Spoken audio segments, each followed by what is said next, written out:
Question number 121, Sri Manikam Tagore. Sir, question number 121, sir. Sir, question number 121. Man, please. माननीय अध्यक्ष महोदय, एक विवरण सभापटल पर रख दिया गया है। माननीय सदस्य,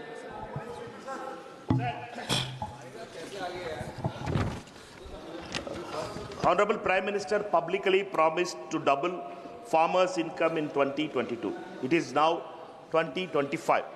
Can the Honorable Minister present official data? Can the Minister not budget allocation figures on whether the farmers' real incomes, adjusted for inflation, have actually doubled? If not, will the government accept that this grand promise was a jumla and clarify what accountability measures it has taken for misleading the farming community? माननीय अध्यक्ष महोदय, प्रधानमंत्री श्रीमान नरेंद्र मोदी जी के नेतृत्व में किसानों की आय बढ़ाने का अभियान निरंतर जारी है। हमने 6 उपाय किए हैं। नंबर 1, सरकार ने उत्पादन बढ़ाने का फैसला किया, उत्पादन बढ़े। नंबर 2, आय बढ़ाने के लिए लागत घटे। नंबर 3, उत्पादन के ठीक दाम मिले। नंबर 4, नुकसान हो जाए तो उसकी भरपाई करें। नंबर 5, कृषि का विविधीकरण, केवल एक फसल की खेती नहीं, फलों की खेती, फूलों की खेती, सब्जियों की खेती, औषधि खेती, कृषि वानिकी, मछली पालन, पशुपालन, अलग अलग अनेकों प्रयत्न किए। और आज मैं प्रसन्नतापूर्वक आपको बताना चाहता हूं माननीय अध्यक्ष महोदय कि पिछले 10 सालों में फसलों का जो उत्पादन है, कुल फूड ग्रेन्स का, खाद्यान्न का, इसमें 246.42 मिलियन टन था 13-14 में, अब बढ़ के 353.96 मिलियन टन हो गया है। दलहन का उत्पादन माननीय अध्यक्ष महोदय 16.38 मिलियन टन से बढ़ के 25.24 मिलियन टन हो गया है। तिलहन का उत्पादन माननीय अध्यक्ष महोदय 27.51 मिलियन टन से बढ़ के 42.61 मिलियन टन हो गया है। और बागवानी का उत्पादन माननीय अध्यक्ष महोदय 280.70 मिलियन टन से बढ़ के 367.72 मिलियन मीट्रिक टन हो गया है। और मैं माननीय ललन सिंह जी आपको भी बधाई दूंगा, किसान ही दूध उत्पादित करता है। दूध का उत्पादन 137.7 मिलियन टन से बढ़ के 239.30 मिलियन टन हो गया है। चाहे मछली का उत्पादन हो, दूध का उत्पादन निरंतर बढ़ रहा है।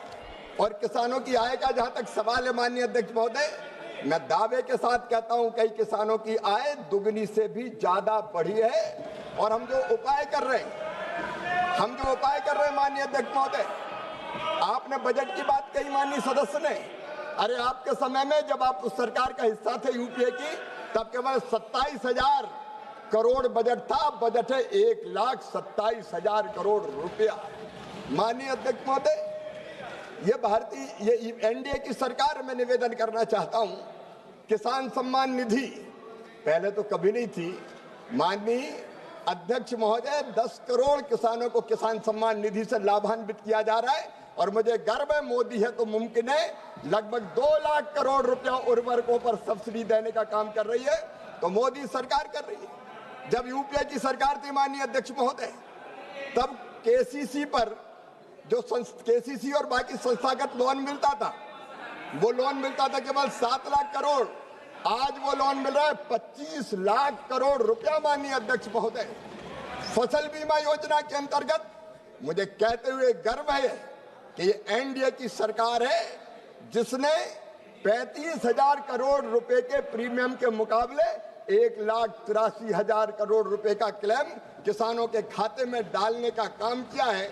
यह एनडीए की सरकार है माननीय अध्यक्ष महोदय, जो किसानों की आय बढ़ाने के लिए मैकेनाइजेशन पर सब्सिडी दे रही है, पर ड्रॉप मोर क्रॉप में किसानों को ड्रिप और स्प्रिंकलर दिए जा रहे हैं, poly house technology, green house technology, फलों पर सब्जियों के उत्पादन से लेके बाकी सब चीजों पर उत्पादन बढ़ाने के प्रयास और ठीक ढंग से खरीदने के प्रयास। माननीय अध्यक्ष महोदय, किसान की आय बढ़े, इसलिए इसी सरकार ने फैसला किया कि उत्पादन की लागत पे कम से कम 50% मुनाफा जोड़कर किसान को एमएसपी प्रदान की जाएगी।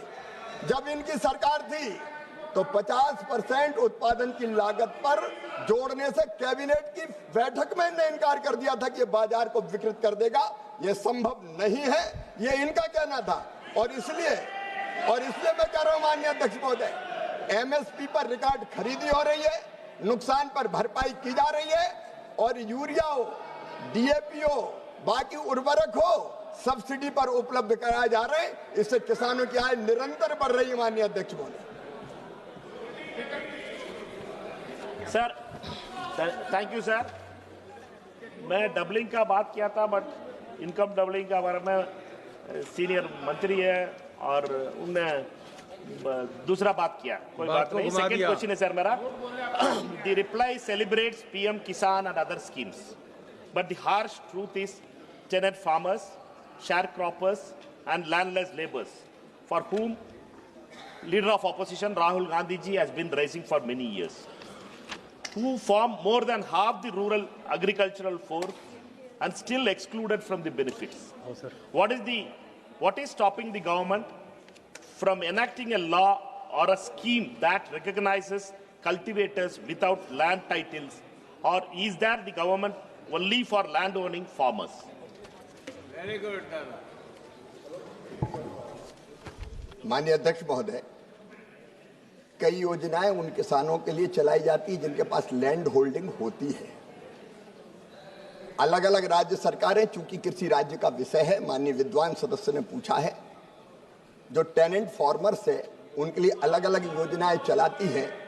लेकिन मैं ये भी बताना चाहता हूं कि केंद्र सरकार ने यह फैसला किया पिछले दिनों कि प्रधानमंत्री फसल बीमा योजना में अगर जिसके पास स्वामित्व है वो किसान, टेनेंट फार्मर को जो खेती कर रहा है लैंडलेस, उसको अगर अधिकृत कर देते हैं तो फसल बीमा योजना का लाभ उनको मिलता है। माननीय अध्यक्ष महोदय, एमएसपी की खरीद के लिए भी अगर लैंड होल्डिंग वाला किसान अधिकृत करे राज्य की अनुमति से तो उसको एमएसपी की खरीद भी की जाती है। एफपीओ में भी टेनेंट माननीय अध्यक्ष महोदय मेंबर बन सकता है। और मैं माननीय विद्वान सदस्य को बताना चाहता हूं कि पिछले दिनों जो हमारे टेनेंट फार्मर है और शेयर क्रॉपर है जो बटाई पर खेती लेते हैं, उनको प्रधानमंत्री फसल बीमा योजना में ऐसे लगभग टेनेंट और शेयर क्रॉपर दोनों मिलाकर, शेयर क्रॉपर 6,55,846 किसान थे, उनको लाभ दिया गया है, और टेनेंट 41,62,814 किसान थे, उनको लाभ दिया गया है। तो टेनेंट किसानों को भी कई योजनाओं का लाभ देने का प्रयत्न किया जा रहा है। Shri Suresh Kumar Shetkar. Sir, whether the government of India is following minimum support price fixation methodology recommended by Dr. M.S. Swaminathan? If so, what is the cost C3 and MSP based on it fixed for the year 2526?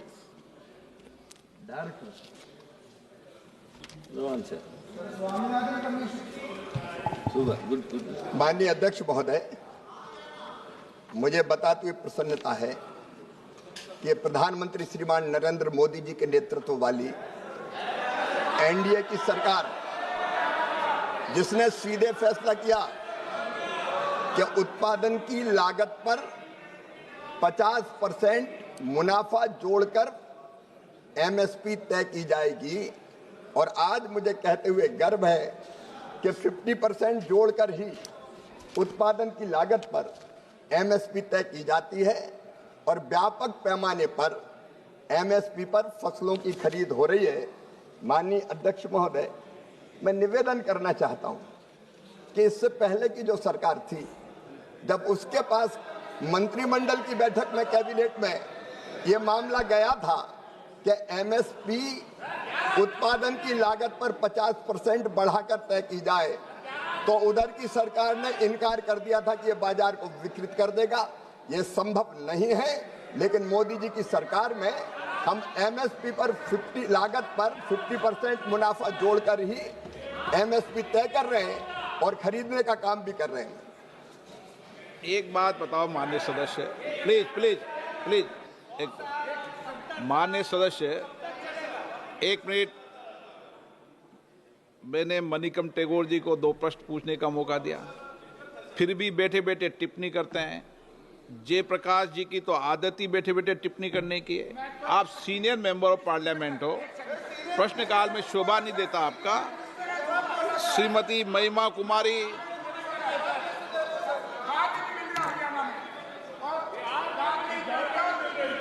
धन्यवाद अध्यक्ष महोदय। बिचौलिया किसान और बाजार के बीच में मध्यस्थ की भूमिका निभाते हैं। हालांकि वो किसानों की फसल बेचने में मदद करते हैं, लेकिन अक्सर मुनाफे का बड़ा हिस्सा वो खुद रख लेते हैं, जिससे किसानों की कमाई बहुत कम हो जाती है। इससे किसानों की सौदेबाजी की शक्ति भी कम हो जाती है। किसानों को सीधे बाजार पहुंच या सहकारी समितियों के माध्यम से बिचौलियों पर निर्भरता कम कर उचित मूल्य दिलवाया जा सकता है। किसानों की बिचौलियों पर निर्भरता कम करने और उन्हें सीधे बाजार पहुंच या सरकार समर्थित मंचों के माध्यम से उचित मूल्य दिलाने के लिए क्या कदम उठाए जा रहे हैं? बहुत धन्यवाद। माननीय अध्यक्ष महोदय, मैं माननीय किसान हितैषी सदस्य मेहमा जी को ये बताना चाहता हूं कि सरकार ने एमएसपी पर खरीद का प्रावधान इसलिए किया कि राज्य सरकार की जो नामित एजेंसी है उसके माध्यम से किसान की फसल खरीदी जा सके और एमएसपी पर रिकॉर्ड खरीदी हो रही है। माननीय अध्यक्ष महोदय, केवल इतने ही नहीं, दलहन और तिलहन की खरीद के लिए भी पीएम आशा करके एक योजना बनाई गई है। तुअर, मसूर और उड़द ये 100% खरीदी जाएगी एमएसपी पर, ये फैसला सरकार ने किया है। और बाकी भी जो फसलें दलहन की हो, तिलहन की हो, उसके भी खरीदने की उचित व्यवस्था की गई है। और इसलिए हम लगातार ये प्रयत्न कर रहे हैं कि बिचौलिए सफल ना हो पाए, किसानों को एमएसपी का जो रेट तय है वो रेट ठीक ढंग से मिल जाए। श्री लालजी वर्मा, संक्षिप्त में। माननीय अध्यक्ष जी, मैं माननीय मंत्री जी से आपके माध्यम से जानना चाहता हूं कि हर बार ये कहा जाता कि हम किसान की आमदनी दूनी कर रहे हैं, लेकिन दूना तभी होगा जब उसका जो लागत मूल है उसका प्रॉफिट मिल सके। विभिन्न कृषि विश्वविद्यालयों में और कृषि फार्मों पर मैं आपके माध्यम से जानना चाहता हूं कि जो लागत मूल्य आती है, क्या उसको आधार मानकर माननीय मंत्री जी 50% उस पर मुनाफा देते हुए कृषि एमएसपी लागू तय करने का निर्णय करेंगे? और साथ ही साथ फर्टिलाइजर की, यूरिया की समय कमी है, मान्यवर हर जगह यूरिया की बड़े पैमाने पर कमी है, हम लोगों के जिले में ब्लैक मार्केटिंग हो रही है, तो क्या इस यूरिया की किल्लत को दूर करने का प्रयास करेंगे?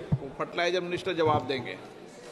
माननीय अध्यक्ष महोदय, मैंने पहले भी निवेदन किया, मैं फिर दोहराता हूं कि ये सीएससीपी राज्य सरकारों से चर्चा करती है।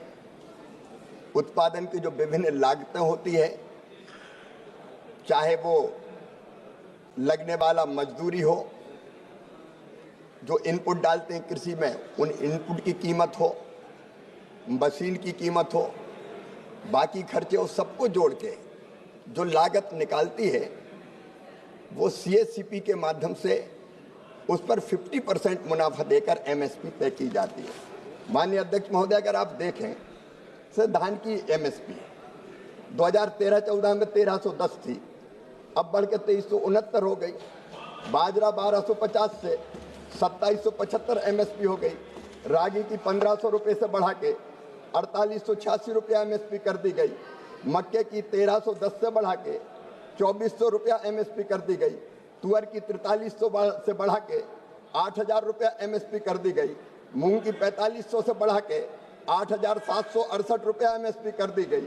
उड़द की 4300 से बढ़ा के 7800 कर दी गई। मूंगफली की 4000 से बढ़ा के 7263 कर दी गई। सूरजमुखी की 3700 से बढ़ा के 7721 रुपया कर दी गई। सोयाबीन की 2560 से बढ़ा के 5328 रुपया कर दी गई। तिल की 4500 से बढ़ा के 9846 रुपया कर दी गई। राम तिल की 3500 रुपया से बढ़ा के 9537 रुपया कर दी गई। कपास की 3700 से बढ़ा के 7710 रुपया कर दी गई। ये दुगनी तो की है माननीय अध्यक्ष महोदय, MSP भी दुगनी की है, खरीद भी कई गुना ज्यादा की है। जब वर्मा जी को मैं बताना चाहता हूं, जब UPA की सरकार होती थी तो केवल 10 साल में 6 लाख मीट्रिक टन उन्होंने दलहन खरीदी थी। हमने 1,82,00,000 मीट्रिक टन खरीद के दिखाई है। तो हम MSP भी बढ़ा रहे हैं, हम खरीद भी रहे हैं, हम किसान सम्मान निधि भी दे रहे हैं, हम KCC पर सस्ता ब्याज भी दे रहे हैं, हम विभिन्न योजनाएं चला रहे हैं। तो किसानों की आय दुगनी तो कर रहे हैं माननीय अध्यक्ष महोदय। Question number 122 doctor Sambit Patra. प्रश्न संख्या 122। माननीय सदस्य। उत्तर सभा पटल पर रखा गया। माननीय सदस्य। माननीय अध्यक्ष जी, आपने मुझे प्रश्नकाल में एक पूरक प्रश्न पूछने की अनुमति प्रदान की, इसलिए मैं आपका हृदय से आभार व्यक्त करता हूं। आपके द्वारा समय समय पर जारी निर्देशों के अनुपालन में समय की मर्यादा का ध्यान रखते हुए मैं एक संक्षेप तथा प्रत्यक्ष पूरक प्रश्न के रूप में माननीय मंत्री जी से जानना चाहता हूं कि नए आपराधिक कानूनों के लागू होने के पश्चात अकादमी ने उनके पाठ्यक्रम में क्या बदलाव किया तथा क्या सरकार प्रशिक्षुओं को आधुनिक शस्त्र विद्या के अतिरिक्त तकनीकी, साइबर अपराध, शारीरिक एवं मानसिक रूप से सशक्त बनने के लिए क्या पाठ्यक्रम में किसी प्रकार के अतिरिक्त समावेशी की है? धन्यवाद। बोले तो कि संक्षिप्त पूछूंगा, लेकिन 5-7 प्रश्नों को एक साथ उन्होंने कर दिया है। लेकिन आप संक्षिप्त जवाब दे दो। लेकिन हम कोशिश करेंगे। महोदय,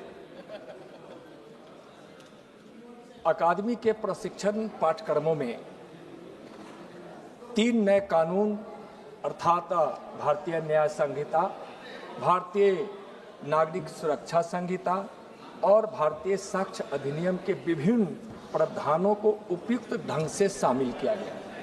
महोदय, चूंकि जो ये कानून है नए तीनों, यह पुलिस के क्रियाकलापों से जुड़ा हुआ है और सरदार वल्लभ भाई पटेल राष्ट्रीय अकादमी पुलिस ऑफिसर्स विशेषकर IPS के प्रशिक्षण के लिए वैश्विक स्तर का यह अकादमी है।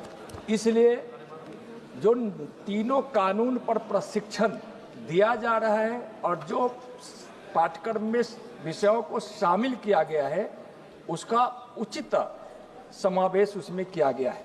जैसे महोदय, प्रौद्योगिकी संचालित न्याय व्यवस्था पर जोर दिया गया है इन तीनों कानूनों में। इसके लिए भारत सरकार द्वारा शुरू इंटरफेस, ICJS, CCTNS, NCCRP, E-फॉरेंसिक, E-कोर्ट, E-प्रोसिक्यूशन आदि अब पाठ्यक्रम का हिस्सा है और इन पर जानकारी विस्तृत रूप से दी जाती है। महोदय, न्याय के लिए निश्चित समय सीमा निर्धारित की गई है। इस पर भी अकादमी ने बहुत जोर दिया है और प्रशिक्षण प्रक्रिया में समय समय पर विषय को कानून और जांच एजेंसियों में शामिल किया है। सिमुलेशन और व्यवहारिक अभ्यास के दौरान इस पर जोर दिया जाता है।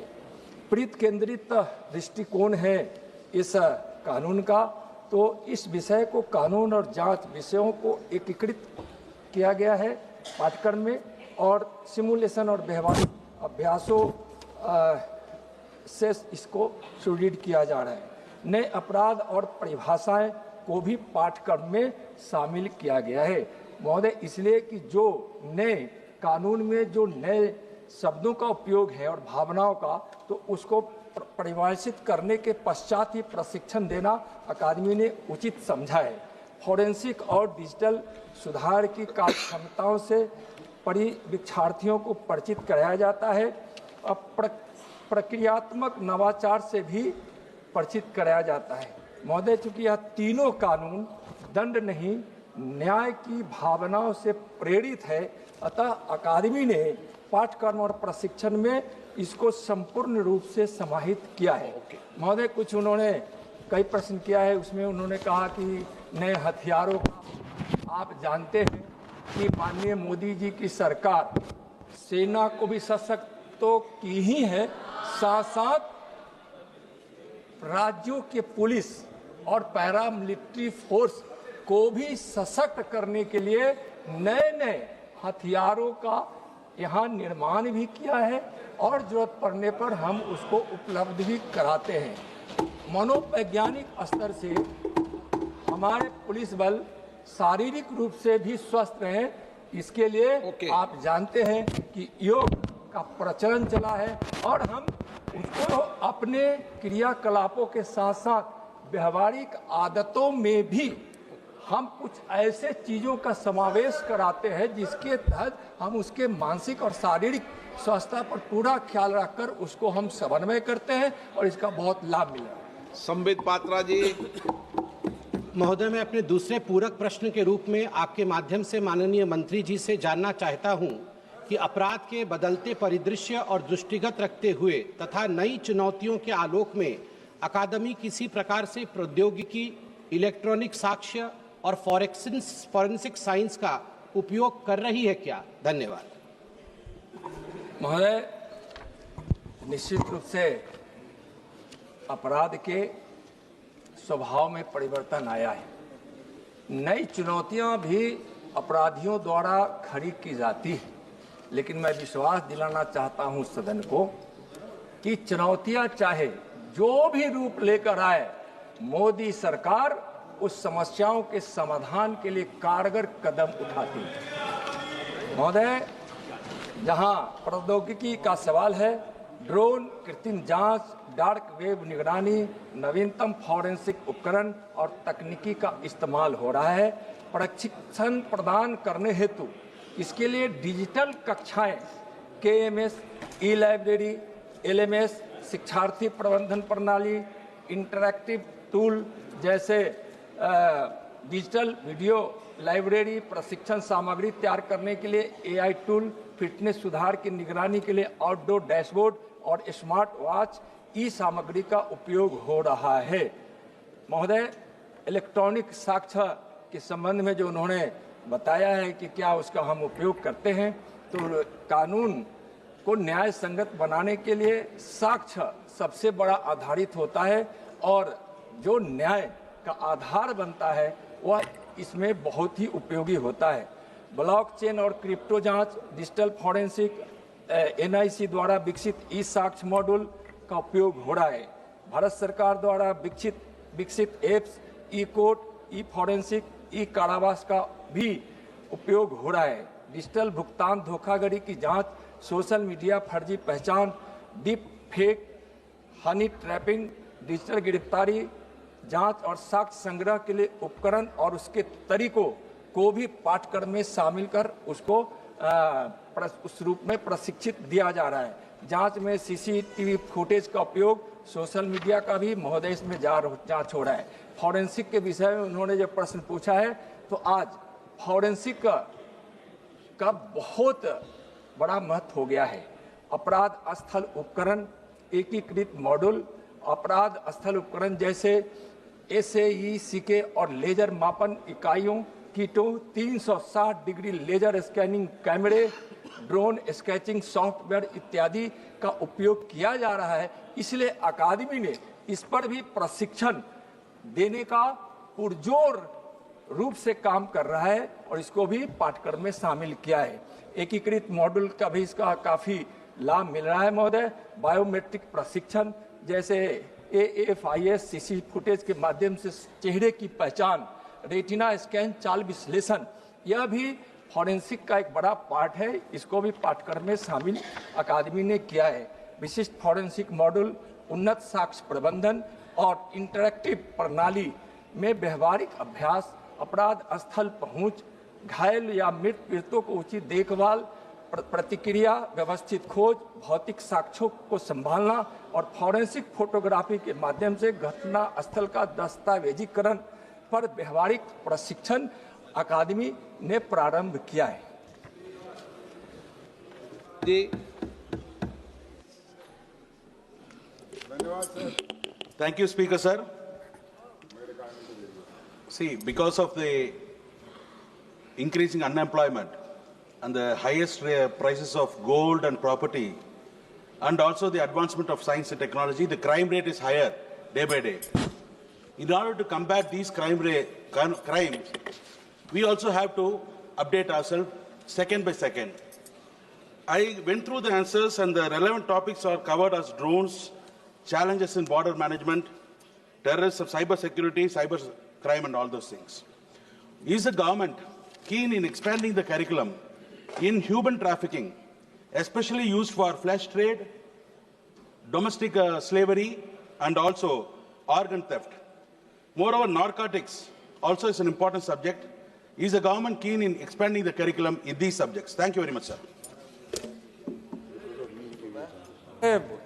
उत्तर जो प्रश्न था, मूल प्रश्न, उसके उत्तर में इन सब बातों को रखा गया है। लेकिन जो भी अपराध का प्रकार महोदय बता रहे हैं, चाहे जिस प्रकार से किसी भी स्वभाव का अपराध हो, उसके लिए मैं पहले ही बता चुका हूं कि विभिन्न अपराधों के लिए विभिन्न प्रक्रियाओं से हम उस पर पूरी तरह से लगाम लगाने का हम प्रयास करते हैं। और जो भी समस्याएं, जिस अपराध के रूप को लेकर कोई अपराधी आता है, हम उसी हिसाब से उस पर कार्रवाई करते हैं। और I4C से लेकर आप अभी अपना जो CCTNS है, वह यह एक ऐसा प्लेटफॉर्म बना है जिस प्लेटफॉर्म के माध्यम से जिस प्रकार के अपराधों की पहचान करनी हो या फिर उस अपराधों पे कार्रवाई कानून के हिसाब से करनी हो, तो हम उसका पूरा ख्याल रखते हैं।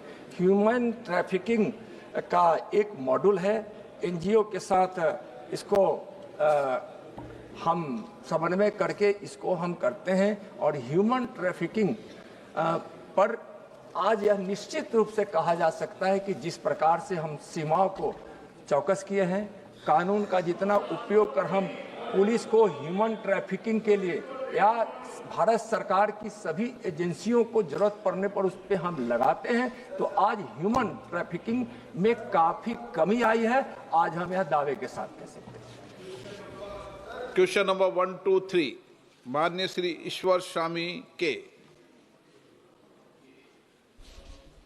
क्वेश्चन नंबर 123 माननीय मंत्री महोदय। उत्तर सभापति पर दिया गया है। माननीय ऑनरेबल मेंबर।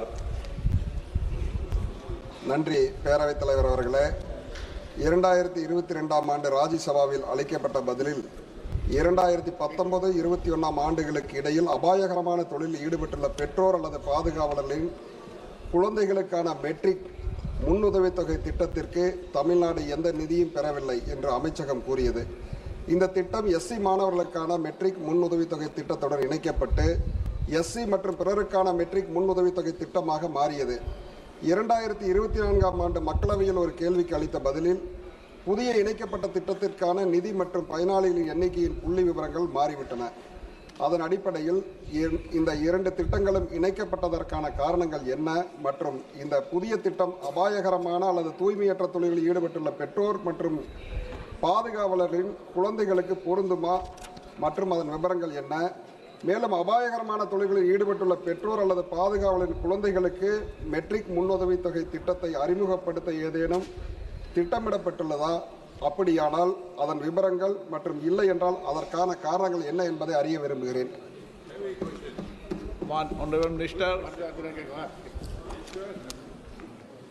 माननीय अध्यक्ष महोदय जी, माननीय सदस्य के द्वारा जो प्रश्न उठाया गया है, खतरनाक कार्यों में लगे हुए जो श्रमिक हैं उनके बच्चों के लिए छात्रावास के बारे में, योजना के बारे में, उनकी छात्रवृत्ति के बारे में, सरकार ऐसे सारे बच्चों के लिए और इसके साथ ही साथ कोविड काल के दौरान जिन बच्चों के माता या पिता का निधन हो गया था, दोनों का हो गया, दोनों में से किसी एक का हो गया, ऐसे बच्चों के लिए भी कोविड के दौरान जिन्होंने अपने माता पिता को खोया था, उन बच्चों को शिक्षा निरंतर रूप से जारी रखने के लिए प्रधानमंत्री चिल्ड्रन केयर फंड प्रारंभ किया गया। और जो पोस्ट मैट्रिक प्री मैट्रिक छात्रवृत्ति की चर्चा माननीय सदस्य के द्वारा की गई है, वो अनुसूचित जाति के सभी छात्रों को दी जाती है। इसके साथ ही साथ ओबीसी के छात्रों को भी दी जाती है। टीएनटी ईबीसी के छात्रों को भी, ऐसे गरीब परिवार के बच्चों को, उनको भी छात्रवृत्ति प्रदान किया जाने का प्रावधान किया गया है। और तमिलनाडु में अनुसूचित जाति के जो छात्र हैं, उनके लिए पोस्ट मैट्रिक में 21-22 से 24-25 तक 26,57,123 छात्रों के लिए 2,899.8 करोड़ रुपया दिया गया।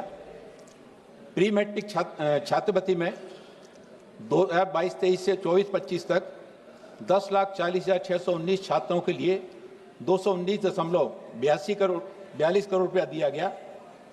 इसी तरह से पीएम यशस्वी योजना में हमारे ओबीसी ईबीसी डीएनटी के छात्रों के लिए प्री मैट्रिक छात्रवृत्ति योजना से तमिलनाडु राज्य में 2021 से 25-26 तक 151,57,32,000 रुपये की राशि 21.89 लाख छात्रों को प्रदान की गई।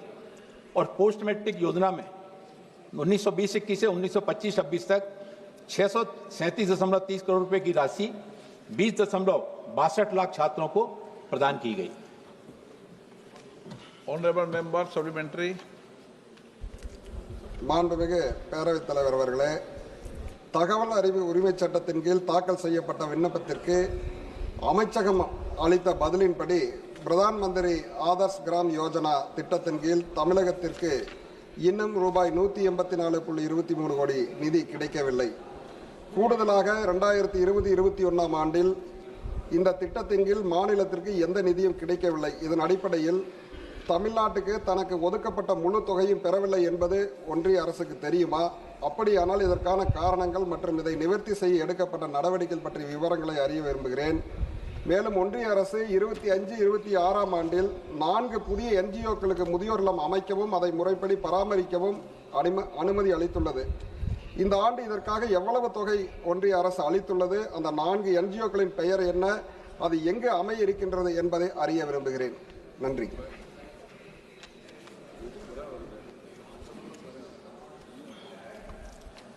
माननीय अध्यक्ष महोदय जी, तमिलनाडु राज्य में प्रधानमंत्री आदर्श ग्राम के संबंध में माननीय सदस्य के द्वारा जो प्रश्न उठाया गया है, तमिलनाडु राज्य की कुल जनसंख्या 7,21,47,030 है, जिसमें से अनुसूचित जाति की संख्या 1,44,38,445 है, जो कुल जनसंख्या का 20.1% है।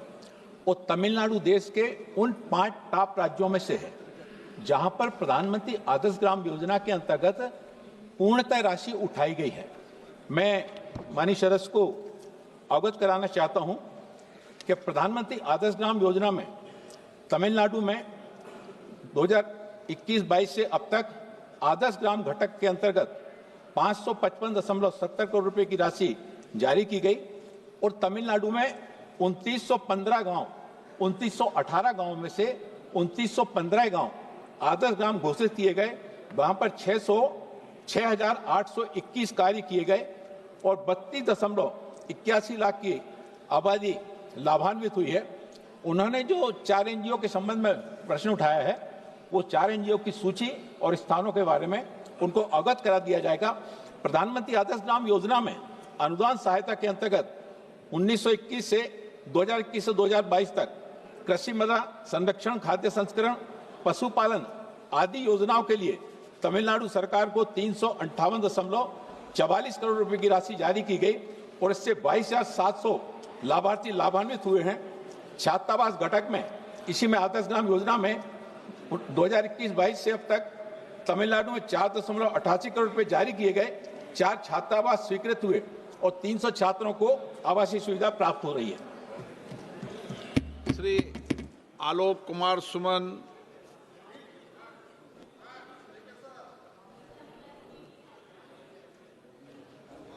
धन्यवाद अध्यक्ष महोदय।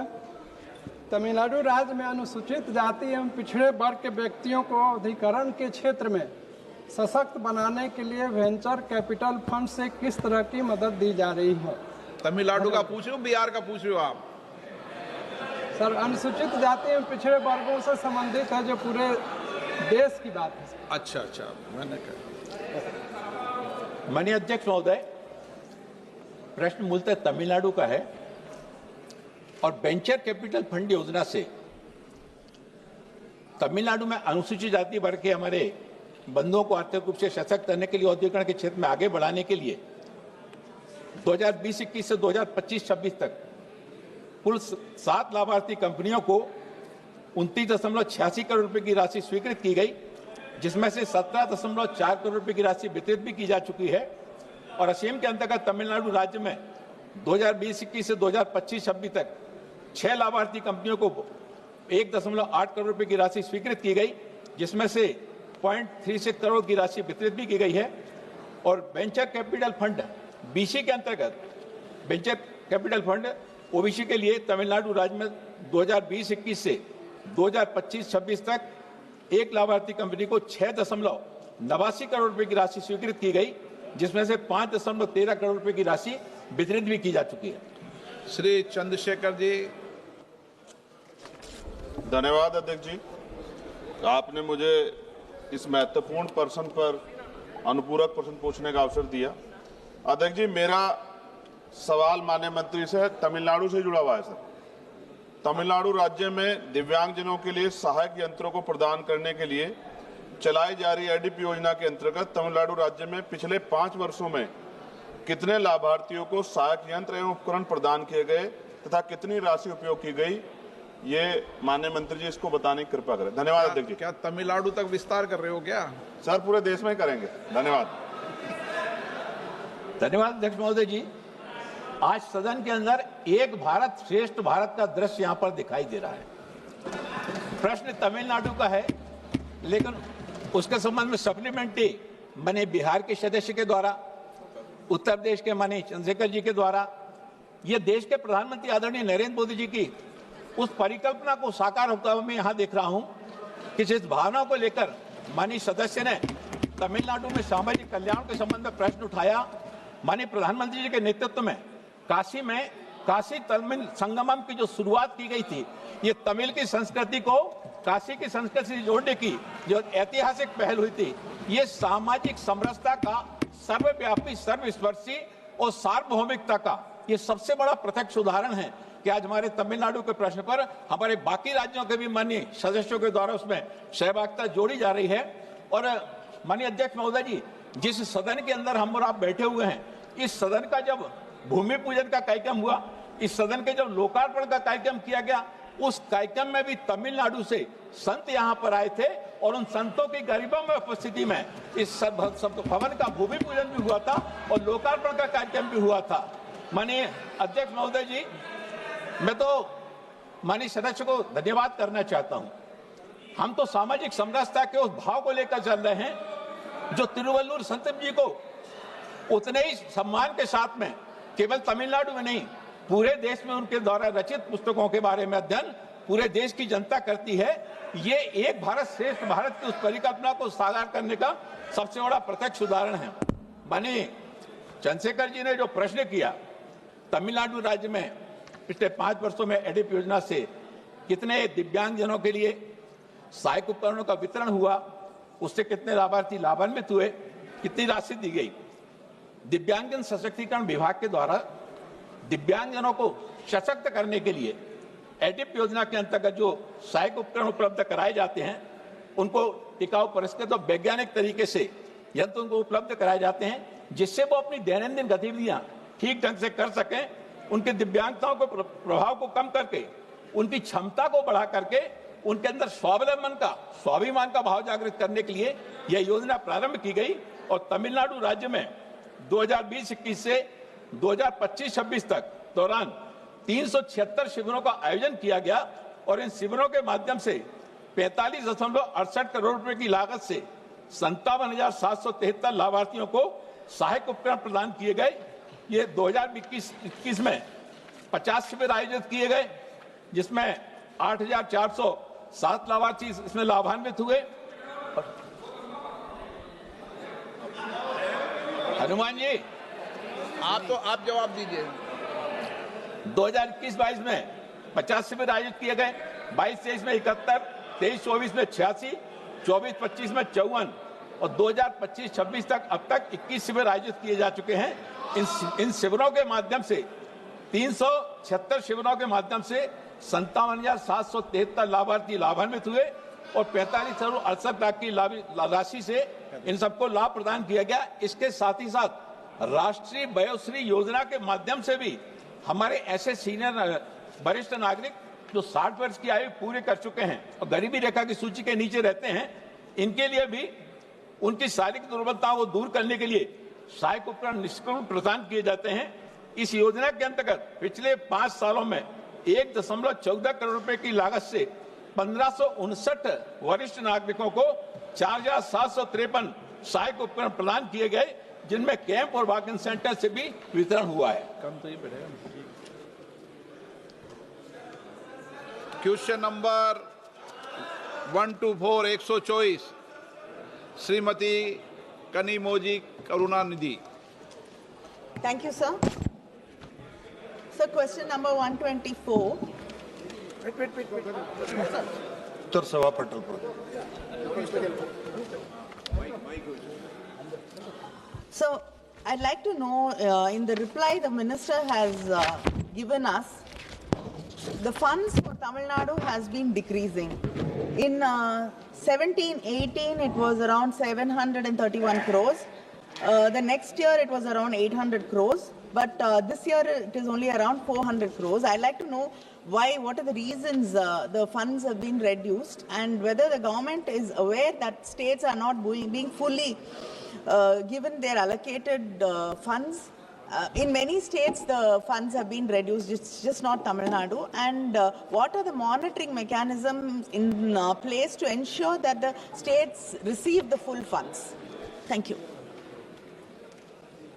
अध्यक्ष महोदय, मूल प्रश्न ओन सोर्स ऑफ रेवेन्यू पंचायतों में कैसे बढ़ाया जाए उससे, लेकिन माननीय सदस्य ने पूछा है कि पंचायतों को दी जाने वाली राशि घटी। नहीं, पंचायतों को दी जाने वाली राशि कभी नहीं घटी।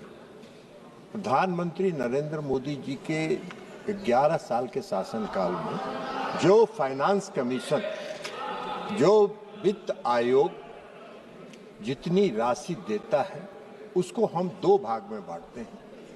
90% राशि हम आबादी के आधार पर देते हैं और 10% राशि हम जो क्षेत्रफल है राज्य का उसके आधार पर देते हैं।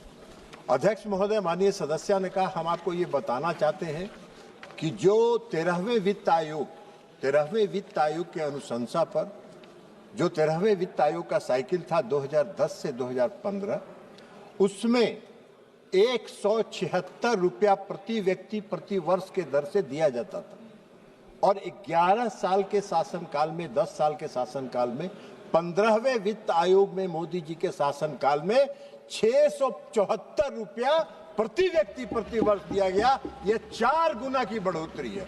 माननीय सदस्य कह रहे हैं कि नहीं बढ़ रहा? हाँ, राज्यों को जो पैसा सेकंड इंस्टॉलमेंट दिया जाता है उसके कई क्राइटेरिया है और उस क्राइटेरिया को जो राज्य पालन नहीं करता है उसको हम लोग सेकेंड इंस्टॉलमेंट नहीं देते। जैसे उसका काम है कि पंचायतों में चुनाव होना चाहिए, अगर पंचायतों का चुनाव नहीं हुआ तो हम राशि नहीं देंगे। यह संविधान के मुताबिक जो पंचायत का 243G में जो प्रावधान है उसके मुताबिक है। जिन राज्यों में स्टेट फाइनेंस कमीशन नहीं बना है वहां हम फंड रिलीज नहीं करते हैं। तो ये कई क्राइटेरिया है, जहां राज्य अगर नहीं देते हैं तो सेकंड इंस्टॉलमेंट हम उस क्राइटेरिया को फुलफिल करने के बाद ही जारी करते हैं। Sir, I'd just like to tell the minister that we have held elections and we have a state finance commission in Tamil Nadu. So I just like if we can, yeah, we are. Second question. And the second question is that the states shall receive grants only after that they are fully digitized. That is one of the conditions you've given, that panchayats have to be digitized. But already the panchayats are underfunded. So adding and making this a condition to give them funds are already, this is already putting pressure on the already starved, these underfunded panchayat bodies. You're actually adding something, which they cannot deal with at the pace you expect. So you should have some consideration about that. Thank you. अध्यक्ष महोदय, माननीय प्रधानमंत्री जी का यह परिकल्पना है कि हमारा पंचायत जब तक आत्मनिर्भर नहीं बनेगा, हमारा पंचायत जब तक स्वावलंबी नहीं बनेगा, तब तक हम आत्मनिर्भर भारत और विकसित भारत की कल्पना नहीं कर सकते। इसलिए पंचायतों को सुदृढ़ करने के लिए कई योजनाएं उन्होंने चलाई।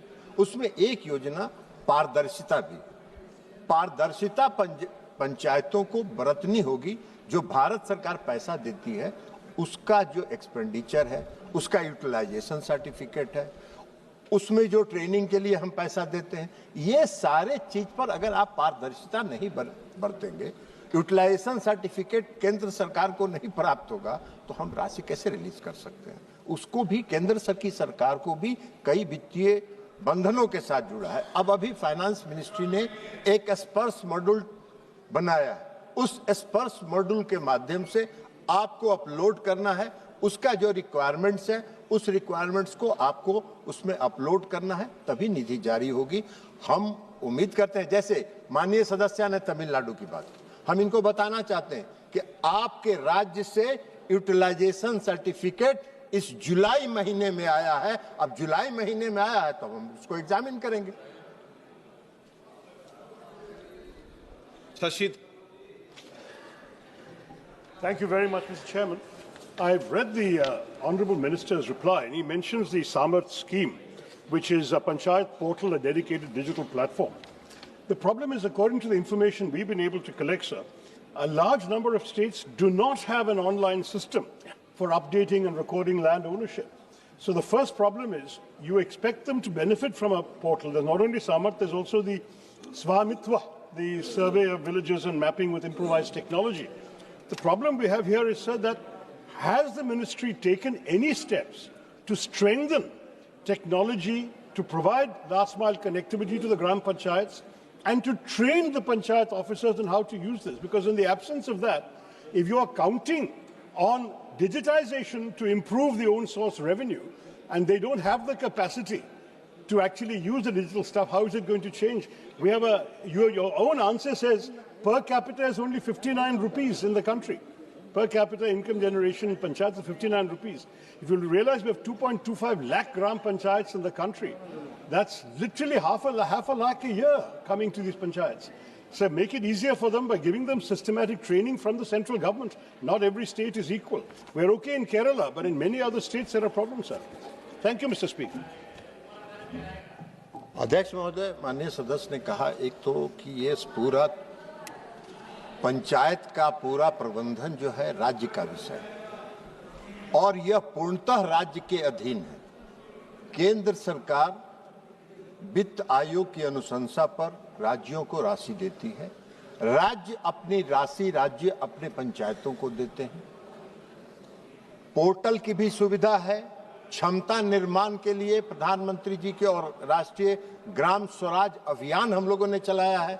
उस राष्ट्रीय ग्राम स्वराज अभियान के तहत हम लोगों ने कई ट्रेनिंग्स के प्रोग्राम, ताकि जो पंचायत के प्रतिनिधि हैं, पंचायतों में जो अधिकारी हैं, पदाधिकारी हैं, उनका भी कैपेसिटी बिल्डिंग कैसे हो, इसके लिए IIM अहमदाबाद के साथ एक मॉड्यूल भी बनाया गया है।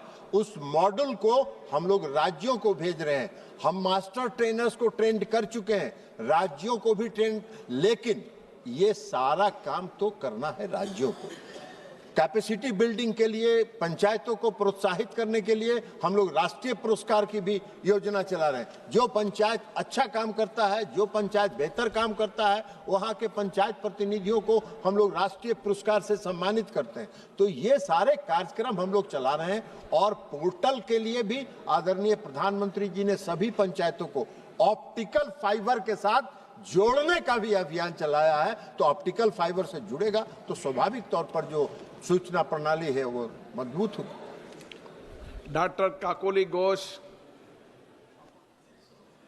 নমস্কার অধ্যক্ষ মহাশয়, আমাকে প্রশ্ন উত্থাপন করার জন্য আমি মাননীয় মন্ত্রীর কাছে জানতে চাইছি যে ওনার বক্তব্য অনুযায়ী যে কোনো রাজ্যে সঠিকভাবে নির্বাচিত পঞ্চায়েতের বিভিন্ন এলাকার গরিব মানুষ যারা পশ্চিম বাংলায় আছে তাদের সঠিকভাবে ইউটিলাইজেশন সার্টিফিকেট দেওয়া সত্ত্বেও এবং এখান থেকে 64 বার পর্যবেক্ষক দল গিয়ে সঠিক জবাব পাওয়া সত্ত্বেও সেই পঞ্চায়েতের গরিব মানুষদের প্রায় 7000 কোটি টাকা কেন কেন্দ্রীয় সরকার পশ্চিমবঙ্গকে দিচ্ছে না?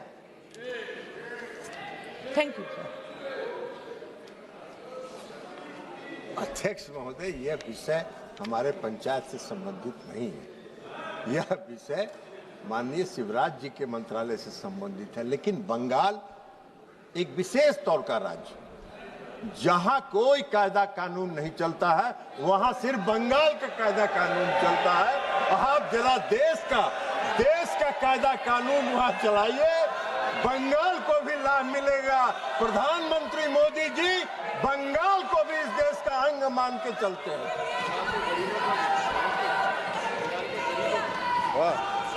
और बंगाल के और अध्यक्ष महोदय, बंगाल के गरीबों का हितैषी बंगाल की सरकार नहीं है। श्री अब्दुल रशीद शेख। सर, आपका शुक्रिया।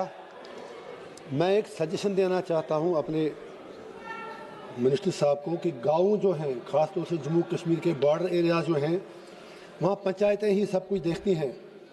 लेकिन एक रिक्वेस्ट हमारी है कि जो जंगल हमारे हैं, जंगलों में अरबों रुपए की लकड़ी पड़ी है, फॉरेस्ट डिपार्टमेंट पहुँच नहीं पाता है नॉन अप्रोचेबल रोड से। तो क्या ऐसा मुमकिन है कि आप इस पर विचार करें कि वहाँ की जो लकड़ी है वो पंचायत एक्सट्रैक्ट करें, जो नीचे गिरी हुई है, जो due to landslides, due to shelling या बाकी चीज़ें, ड्यू टू बैड वेदर, तो वो लकड़ी उसको फिर वहाँ से बाहर निकाल कर पंचायतों के डिस्पोजल पर रखा जाए ताकि पंचायतों को रिसोर्सेज मिलें और उसका अच्छे कामों के लिए इस्तेमाल हो सके। Thank you. अध्यक्ष महोदय, माननीय सदस्य का जो सवाल है वो पंचायत से जुड़ा हुआ नहीं है, यह वन विभाग के साथ जुड़ा हुआ है। वन विभाग के अलग अपने नियम कायदा कानून है। बेहतर होगा हम माननीय सदस्य से आग्रह करेंगे कि वन विभाग से अगला बार प्रश्न करें, वो उसका उचित उत्तर दे पाएंगे। Question number 125 Hanuman Beniwal.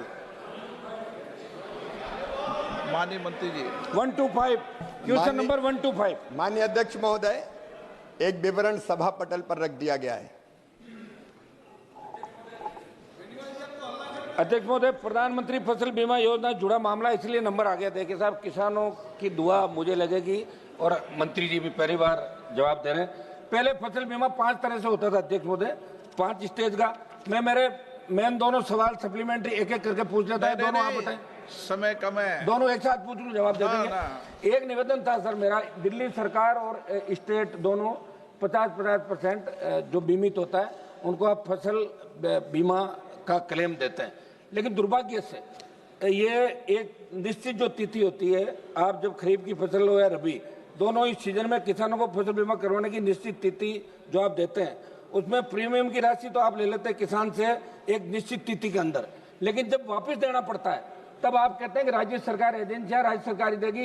एक तो मेरा मंत्री जी से निवेदन है कि राज्य सरकारों बैंकों को आप निर्देशित करें कि किसानों को समय पे जो आप बीमित करें उनको क्लेम मिले। और दूसरा, एक पटवार मंडल की जगह खेत को इकाई माने। एक मेरा अध्यक्ष महोदय दूसरा सवाल मैं वो भी पूछ लेता हूँ क्योंकि आप बार बार घड़ी की तरफ देख रहे हैं। मेरा सवाल है सर, पूछ लेता हूँ साथ ही माननीय मंत्री। माननीय अध्यक्ष महोदय, मोदी जी किसान हितैषी प्रधानमंत्री हैं और इसलिए पूर्व की जो फसल बीमा योजना थी, नेस के नाम पे चलती थी, वो किसान हितैषी नहीं थी। उसमें अनेकों परिवर्तन करने का काम हुआ है और एक परिवर्तन उसमें माननीय अध्यक्ष महोदय, ये हुआ है कि अगर बीमा कंपनी किसान का जो क्लेम बनता है उसका समय पर भुगतान नहीं करती, तो अब निर्धारित तिथि के 21 दिन के अंदर अगर उन्होंने भुगतान नहीं किया तो 12% ब्याज बीमा कंपनी पर लगाया जाएगा, जो किसान के खाते में डाला जाएगा। दूसरा माननीय अध्यक्ष महोदय, मैं ये भी निवेदन करना चाहता हूं, कई बार राज्य सरकार के शेयर आने में देर होती है। कुछ सरकार तो ऐसी हुई जिनने शेयर कह दिया कि हम किसान का देंगे और दिया ही नहीं। जैसे आंध्र में जगन जी की सरकार थी तो मामला अटक गया था। अब हमने ये तय कर दिया कि राज्य सरकार अपना शेयर दे ना दे, केंद्र सरकार अपना शेयर डाल देगी, और राज्य सरकार भी शेयर देने में अगर देर करेगी तो 12% ब्याज उस पर भी लगेगा और किसान के खाते में वो डाला जाएगा। ये व्यवस्था भी मोदी जी की सरकार ने करने का काम किया है। और माननीय अध्यक्ष महोदय, हमने ये भी तय कर दिया है कि जो राज्य सरकारें लोकप्रिय निर्णय ऐसे करते हैं कि हम देंगे किसान का पैसा, वो किसान का पैसा निर्धारित अवधि के अंदर उनको देना पड़ेगा। कई बार देते नहीं, जैसे आंध्र प्रदेश में जगन की सरकार ने 3 साल दिया ही नहीं, किसान फंस गया। लेकिन वो भी अब निश्चित समय सीमा में उनको देना होगा, तभी बीमा माना जाएगा। पूरा जवाब दे दो मंत्री जी, 1 मिनट बचा है। वो पूछ ले, एक सवाल और पूछ ले। पूरा ही बोल दो इस पे ही। क्या पूछिए? आप उनको डायरेक्शन दे, आप क्या पूछना है आप पूछ ले, मैं दे दूंगा। सेकंड सप्लीमेंट्री अध्यक्ष महोदय, मेरा किसानों का मामला सर, आप भी राजस्थान से आते हैं। अध्यक्ष महोदय, मैं मंत्री जी से ये जानना चाहता हूं कि बीमा कंपनी ने सर्वेयर काफी कम संख्या में लगा रखे हैं और बिना सर्वेयर के अगर कहीं फसल खराब हो जाती है, पटवारी वगैरह कर देते हैं, तो अगर सर्वेयर के अनुपस्थिति में हुआ तो ये आदेश फरमाएं बिना, या तो सर्वेयर पूरे लगाए। अब गांव जहां स्थिति बहुत कम संख्या के अंदर सर्वेयर है, तो इसको आप क्लियर करें सर। माननीय अध्यक्ष महोदय, ये मोदी जी की सरकार है। अब हमने सर्वेयर क्रॉप कटिंग एक्सपेरिमेंट उनकी उपस्थिति में होता था, दिक्कत आती थी। अब इस सरकार ने यस टैग प्रणाली अपनाने का फैसला किया है। सैटेलाइट आधारित रिमोट सेंसिंग के माध्यम से हम फसल का आकलन करेंगे। कोई आदमी बीच में नहीं होगा जो क्रॉप कटिंग एक्सपेरिमेंट में गड़बड़ कर देता था। अब डिजिटली हम फसल की क्षति का आकलन करेंगे और उसके आधार पर पूरा का पूरा भरपाई किसान की फसल बीमा योजना के अंतर्गत किया जाएगा। जरूरत पड़ेगी तो राज्य सरकारों से, जब तक, क्योंकि कई राज्य सरकारों ने व्यवस्था लागू कर दी है, जहां जरूरत पड़ेगी वह सर्वेयर बढ़ाने का भी कहेंगे। धन्यवाद। प्रश्नकाल समाप्त। मान्य सदस्यगण,